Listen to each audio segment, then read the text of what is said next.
Good day, whatever time of day it is you're listening. Welcome to the Save Your Dues Financial Podcast, a show all about sustainably building your entertainment career in and outside of Hollywood. I'm your host, Anthony Moormeal.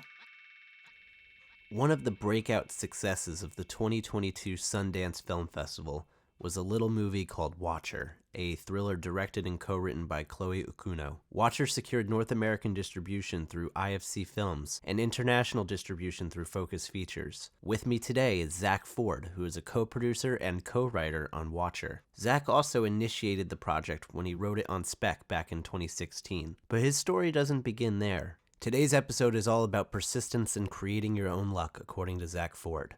Zack, first of all, congratulations on your huge success at Sundance. Thank you very much. I have to ask, what emotions are going through you right now, having had that experience and then finding out your film sold? I'm happy to be working, and I'm proud that I stuck in there. I'm happy that everyone on the project did such a wonderful job, from the director to the cinematographer to all the way down to people who had one line in the movie. And what it means is hopefully I'm going to be able to keep working, keep doing what I love to do. And it couldn't be better. Couldn't be better indeed. Zack, let's talk about your beginnings. Your mom is also in the business. How did that shape you as a screenwriter? My mom was very interested in screenwriting and had a script placed in the Austin Heart of Film Festival screenwriting competition, I believe in 1996 when I was about 13 or 14. And we went to the film festival, and my mom and dad really liked movies, and I was watching movies all the time. And I got it in my head that writing movies would be a realistic, albeit perhaps a very difficult thing to do. And because I saw how it could be done. And I wrote my first script when I was around that age. And I never stopped. I never gave up. It's what I always wanted to do.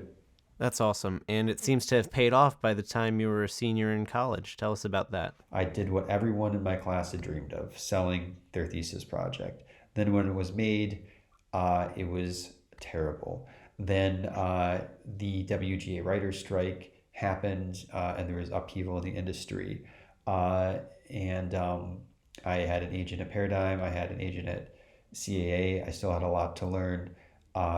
We parted ways. There was so much upheaval, so much learning I still had to do amidst so many ups and downs. It was definitely a galvanizing time for me. And then just throw in the 2008 financial crisis on top of all that. Yeah, right after I'd graduated, right after I'd had, what was a tremendous success and a pretty low failure, the entire industry changed with new media and the recession and the economy and everything from how movies were financed to what kind of movies were being made and why just completely shifted like a bunch of tectonic plates. It was very discombobulating and kind of difficult to find my way back out of that. Yeah, I can imagine. And at the ripe old age of 22, all of this has already happened to you. So obviously after that, you had to live leanly. I mean, how did you get by? Yeah, I had an apartment in Manhattan, right in Murray Hill, which is a nice place to live. But I was lucky enough to have a family friend give me a rent-controlled apartment, which is very, very rare. And so I had very low rent. And I worked in advertising for a while. I also picked up jobs here and there where I'd be hired to rewrite or adapt a graphic novel for this company. I was working with this company called Archaea. I think they're Boom Studios now. I'm not quite sure. And I just kind of lived, as you said, leanly. There were lean years, and I was very, very focused. Yeah, I would get up in the mornings. I would go to a cafe. I would get a cup of coffee. And I'd do my writing and not much else. Looking back on it about how lean those years were and how focused I stayed and how repetitive my days and weeks and months were, it's kind of insane, to be honest with you. But it paid off. I mean, through that exercise and repetition, you amassed a body of work which you were able to reemerge in the industry with. How did you get it out there? From 2012 to about 2016, I was pretending to be my own manager. And that allowed me to, instead of, having, writing workshops with friends, I was able to send, and I was writing about 6 scripts a year. I was able to send, because producers thought I was an upstart manager who might have a good client or two, I was able to send out 6 scripts a year under different pen names and figure out directly from the producers in Hollywood what they wanted and what they didn't want, what was working, what wasn't working. And whenever they tired on a writer, I just changed the pen name. Now suddenly I had a new client and I had new scripts and I had a new script in a new genre and I could send it out all over again. So I really put the whole process of workshopping on steroids, where I was hearing directly from the people who were going to buy it what they wanted and what they didn't want, which then enforced and informed what I was writing and what I was working on. And the second, that took about 4 or 5 years, probably writing 30 scripts and sending those scripts out to Hollywood producers. Everyone was taking my call. And when I sold Watcher, it was, hey, surprise, it's been me all along. Hey guys, Future Anthony here, just interrupting the podcast for a moment. I just wanted to let you know you can read an awesome article Zach penned for Script Magazine called How I Hijacked Hollywood, or How to Sell a Screenplay. The link for that is in the description. Now back to the interview. I'd been working for 5 or 6 years, sending out scripts. I probably had over 100 rejections, probably close to something like 200 rejections.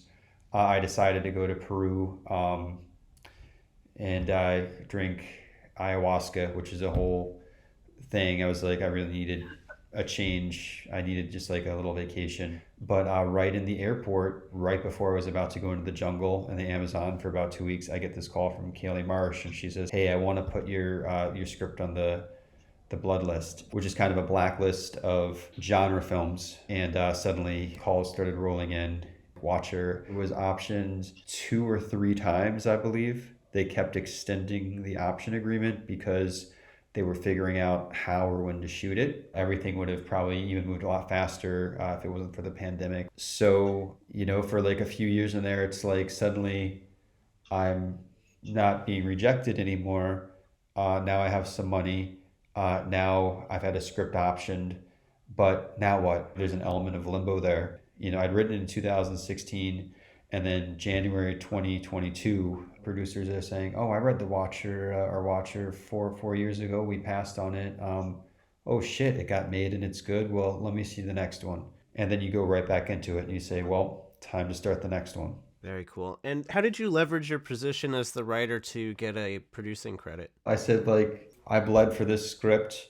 The thing wouldn't exist if I hadn't created it and tricked people into reading it and pushed it. So I said, I'm a producer. Do you see yourself exploring that avenue more? Or is it always going to be in the service of scripts that you write?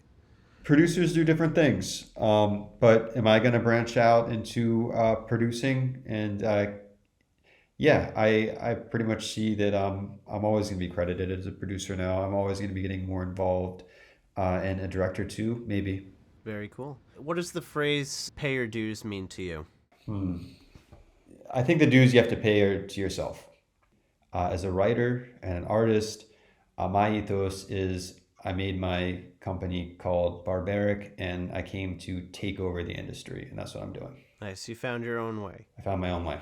Well, Zach, it has been an absolute pleasure discussing everything. Congratulations again on all of your success. We look forward to seeing what's next. Thank you very much for having me. It was a delight, and anytime.